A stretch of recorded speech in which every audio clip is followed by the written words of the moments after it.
Welcome to Jem and Cozy, everyone. My name is Dana and I run a stationery shop called Jem and Cozy. And today I'm going to share with you all of my packing supplies as well as how I pack orders. Packing supplies can get really expensive and overwhelming if you're trying to start a business. So I have kind of finessed what I needed to buy over the past few years, and I'm pretty happy with my packing process right now. It's very simple and I add little personalized touches to it. So let's get started. I'm going to show you all the things that I use as I show you how I pack orders. Starting with my envelopes, I have 3 different sizes.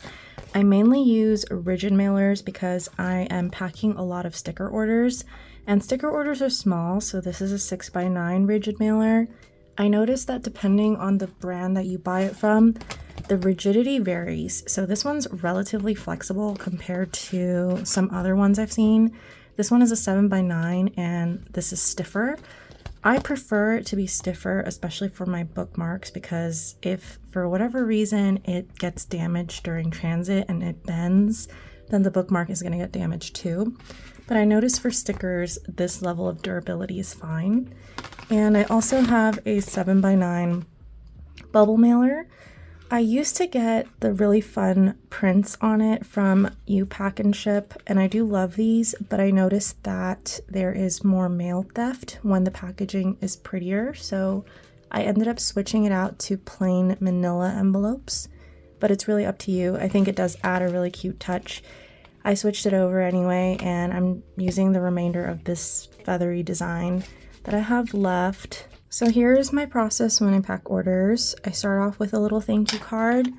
I design them to be little squares and put my art print on one side, write my customer's name on the other side, and then I'll grab everything. This person's order is going to Europe, and it looks like they mainly got stickers, so I'm going to be able to grab them pretty easily. They got 2 of the Take Your Med stickers, 1 of the My Ducks Aren't Quite in a Row, a Try My Best Shooting Star, as well as a mixed emotion sticker. So these are so small, so I like to just kind of keep them all together. 1, 2, 3, 4, 5. And this is preferential. I like to add a little freebie sticker to every order, so they're gonna get a little hedgehog.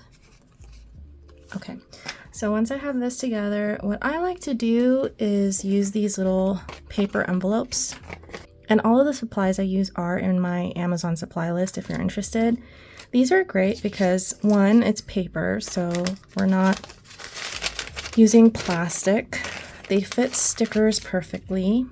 And then I print a little design on round thermal label stickers, so I can use my thermal label printer for shipping labels and also these little decorative seals.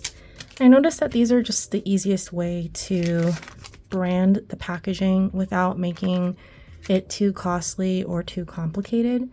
So I like this, and a lot of people like to save the sticker and reuse the envelope if possible. So any basic sticker order is going to look like this, and I just put that into the mailer, seal it up, and print a shipping label for it.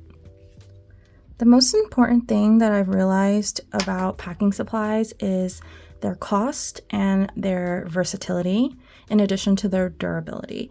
So if you are trying to get a few different envelope sizes, it's nice to try to narrow it down to 1 or 2 that you may need the most based on your product size and, dimension.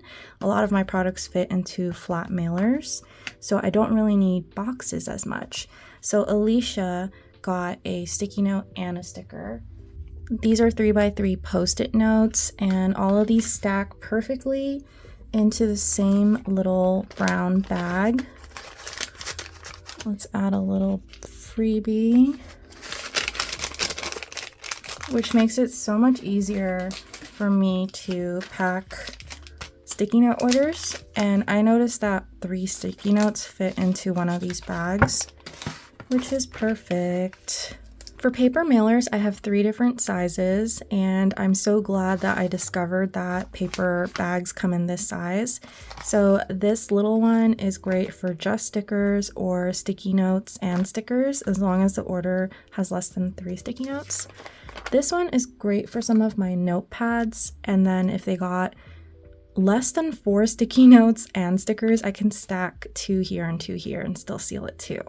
Anything bigger than that, I like to use this really big 7x9 mailer, and it's great because 1, it's a really pretty color, and 2, everything can be packed together and super organized so that when it's moving around in transit, it's not like jostling around in the mail. So this is why I like to pack everything in paper bags, and plus it's more eco-friendly to use paper, so I try to use paper whenever I can. For this next order for Selena, they are going to need my larger paper bag because they got some sticker sheets. So that's another reason why this size is so great. They got my mini holiday mushy sticker sheet, and this is going to fit perfectly in here. I always like to have the biggest product at the bottom, and then I'll stack the smaller items on top like the stickers. Selena picked out a bunch of stickers, so 1, 2, 3, 4, 5, 6, 7, 8, and 2 sticky notes, 9, 10, and some mystery grade B sticky notes that are pre-packed. So this is a perfect example of how versatile these paper bags are, because I can put these lined up like this. They slide in so nicely. All I have to do is put a little sticker seal on top. Some of my customers ask me for sticky note covers, which are these little paper sheets that come with my sticky notes when I order them sometimes. And instead of throwing them away, if people like to do creative stuff or journal, I send them a handful of these. So this one is going to fit in the 7x9 perfectly. Might be a little bit chunky, but it will still work. Next up is Lillian. And they're gonna need the big blue mailer because they got a bookmark and a sticker sheet. They got the invisible ghosty clear sticker sheet, the spooky fairy tale bookshelf bookmark, Oh for Fox's Sake, and some avocados. So these are all gonna fit really nicely in the blue bag. Blue on blue. This is probably a little bit overkill, but I like to save some of the cardboard chipboard backings from my notepad orders because a lot of my manufacturers will use these to like help divide and keep the notepads in good condition when they ship it to me.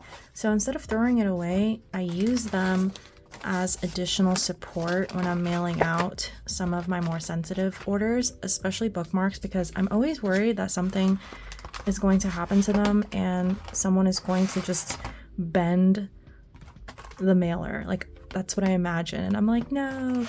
So if I have some extra little pieces of chipboard, basically thin sheets of cardboard, I will try to save them just to help with the integrity.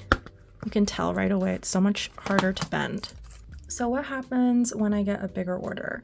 When I have a few notepads as well as some stickers and other products that are gonna weigh closer to 2 pounds, I like to switch over to the priority mailers from USPS. There's a padded flat rate one and one that's just a flat rate, which is like a thin cardboard.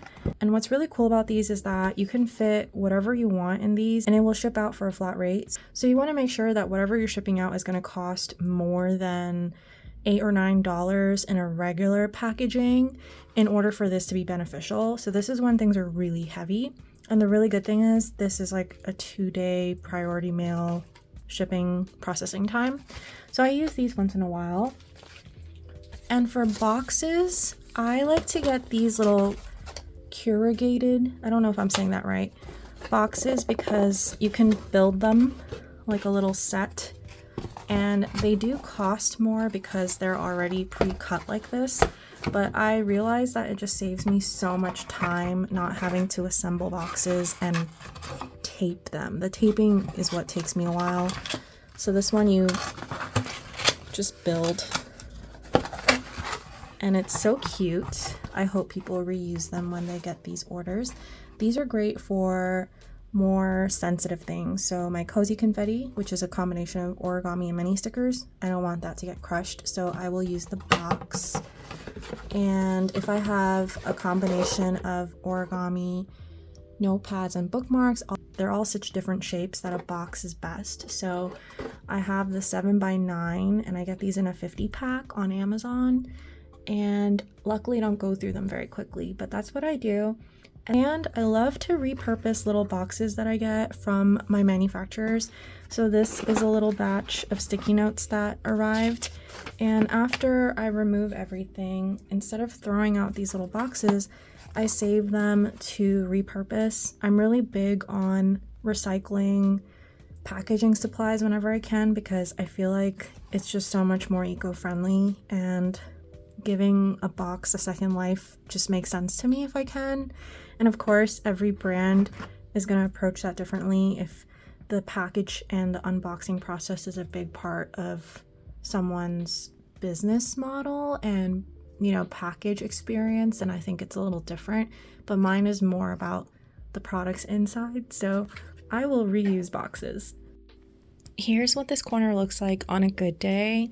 I have the Myeonbun little portable thermal label printer, and I use a food scale to weigh my packages. I noticed that they're a little bit cheaper than the ones that are marketed towards actually packing things. So this is something I already had before I started my shop, and it has worked perfectly. So I have that here. And then I got a matching Myeonbun little thermal label paper holder to match this little guy. I really like how compact this one is, and I did pay a little bit more because it's pink, but what's awesome about it is that you can have the fan fold ones like this in here, and it'll just kind of fit in like a little box. Or if you get the one on a roll, you can just put it on this and it'll hook right here. So depending on which one I get, I just switch it out and it works really well. I like to put my little thank you cards in a pile upside down right next to it so that I can easily grab it. And I designed it so that I could put the customer's name up here as a little personalized touch. And in front of my keyboard, I put a little pile of mini stickers as well as some wax seals, courtesy of a customer of mine, Jen. Here's what the thermal labels look like. I usually get them in packs of 6 from this one company on Amazon, and they have different colors. Sometimes I switch it up and get rainbow ones, but they do cost more than getting the solid colored ones. I do like to pack my larger notepads and my sun catchers in these little cellophane sleeves. These are plastic. I have them in 5x7, and then I think I have the 7x9. I basically need to do this for possible wholesale, since when you're gifting a sun catcher, it's kind of hard for it to not come with directions. So I needed it to be in one clean package, and this product just needs to be in this form. I also run a monthly stationery club that includes an art print, so in order for that to not get damaged, I need to put it in a little clear sleeve as well. So that covers majority of my main packing supplies. I hope this video is helpful to any of you who are starting a business or you were just interested in how I pack orders. Thanks so much for hanging out with me, and I'll see you next time.